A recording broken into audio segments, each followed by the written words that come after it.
चंद दिन पहले मरियम ने कहा था कोई सियासी मुस्तकबिल खत्म हो गया, उसका मुस्तकबिल तो शुरू अब हुआ है। इस मुल्क की इंतजामिया नीम पागल है जो आइंदा कभी किसी बंदे को अकाउंटेबिलिटी को यकीनी बनाएगी। जिना साहब कहीं आके पूछ लें कि मैंने जो दिन रात की मेहनत से जो मुल्क बनाया था किधर है। खान साहब के खिलाफ भी एक कार्रवाई करने का फैसला कर रहे हैं। ये आर्टिकल 6 का शोशा हर दफा छोड़ा जाता है। आपको लग रहा है आर्टिकल 6 लगाने की तैयारी हो रही है, मुकदमात बनाए जा रहे हैं, खान साहब को गिरफ्तार करने की तैयारी की जाए? आर्टिकल यार ये जो मर्जी कर लें, कख भी नहीं होना, लगाएंगे। ओ इनके साथ कुछ नहीं हुआ।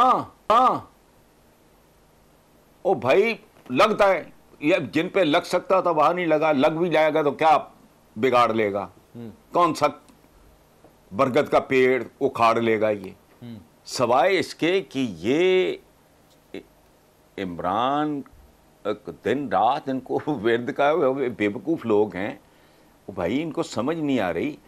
इमरान कहते हैं ना वो चंद दिन पहले मरियम ने कहा था कोई सियासी मुस्तकबिल खत्म हो गया, उसका मुस्तकबिल तो शुरू अब हुआ है। देखते जाओ होता क्या है। उसका राउंड मुकम्मल हो गया है, लंबा राउंड ऑपोजिशन, फिर इक्तदार, फिर इक्तदार देखने के बाद की ऑपोजिशन, वो एक और तजर्बा होता है। अब तो वो कहते हैं ना कि सोना कुंदन में, आग में जाके कुंदन बन जाता है, इस तरह की कैफियत है। ये इसी तरह चलता रहेगा, इसी तरह चल रहा है। जिसका फासला जरा ज्यादा था वो वैसे ही गुड बाय कर गए हैं, मुद्दत हुई। आज उनका नाम बांग्लादेश है। जिना साहब कहीं आके पूछ लें कि मैंने जो दिन रात की मेहनत से जो मुल्क बनाया था किधर है। बहरहाल कोई क्या जवाब देगा मुझे नहीं पता। उस मुल्क में तराना पूरा है, मुल्क आधा है। वाह है, झंडा पूरा है, मुल्क आधा है। अच्छा सर ये बताइए, तहरीक इंसाफ का भी कह रहे हैं, खान साहब का कह रहे हैं कि चले मुस्तकबिल काफ़ी रोशन है। ठीक है सर, ये बात आपकी राय हो सकती है, अच्छी राय हो सकती है, लेकिन सर इस वक्त स्ट्रेटजी उनकी थोड़ी मुनकसिम नज़र आ रही है। अभी वो सुप्रीम कोर्ट की तरफ ज़्यादा देख रहे हैं। शाह साहब ये कह रहे हैं कि जो ज़िमनी इंतखाबात होने जा रहे हैं ना, उसमें जो पंजाब की 18 सीटें वो नून लीग को पकड़ा दी जाएंगी, 2 सीटें हमारे पास आएंगी। क्या है फिर कोई नई बात? पहली बार होना है ऐसा? ये क्या है? सीसॉ का एक खेल है, एक तमाशा है, चल रहा है, उसमें कुछ भी हो सकता है। ऐसी कौन सी बात है? कल जिसको ये कहते थे क्या सिलेक्टेड कहते थे, क्या कहते थे इमरान को? सिलेक्टेड ही कहते थे, इम्पोर्टेड कह रहे हैं। वो इसी चक्कर में मुल्क का बेड़ा सिलेक्टेड भी कहते थे और कुछ लोगों को सिलेक्टर्स भी कहते थे। अच्छा सुने ना, तो मुझे एक बात बताओ यार, इस मुल्क की इंतजामिया में किसी माँ के लाल में जुर्रत होगी आइंदा?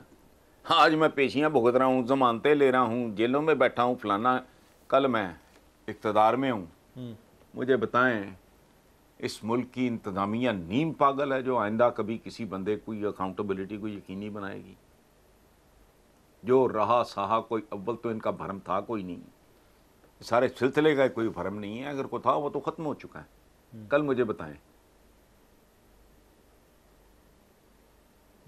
इस मुल्क की इंतजामिया की क्या औकात रह गई है? आज ये जो नैबें शैबें अदालतें फलाना टमकाना ये सब ताम झाम चल रहा था ना, एक जमानतें हो रही हैं जी, जमानतों पे हैं जी, इस केस में हो गई, उस केस में हो गई, ये नायब के पेशी हो गई, फलां जगह हो गई, अदालत पहुंच गए फलाना। पता लगा क्या सुबह उठ के देखा हैं, वो ये तो वज़ीर आज़म था हमारा। तो आपकी किसी चीज़ की कोई क्रेडिबिलिटी, कोई औकात नहीं। और एक बात जो आपने कही कि जी औखा पैंडा ही हो, कोई औखा शौखा पैंडा नहीं है यहाँ, किसी वक्त कुछ भी हो सकता है। जब नवाज शरीफ को पहली दफ़ा मिन्नत करके गए या गए, लेकिन गए, मुल्क छोड़ के भाग गए। अच्छा, भुट्टो डटा रहा इसलिए वो आज भी जिंदा है, ठीक है। अच्छा, कुछ लोग ज़िंदगी में मर जाते हैं। ये जब उधर गए थे तो कुछ सोच सकता था कि वापस आके फिर वज़ीर आज़म होंगे? बताएं मुझे। खान साहब खुद ये कह रहे हैं कि मुझे तो पता ही नहीं था कि मेरा मुतबादिल कौन है। ओ मैं नहीं, उसको छोड़े ना, ये सेकंड राउंड देख लो, आप सोच सकता था। यानी इस तरह का लतीफ़ा भी अगर सुनाया जाए तो अगला हंसने से इनकार कर दे कि यार लतीफ़े की भी हद होती है।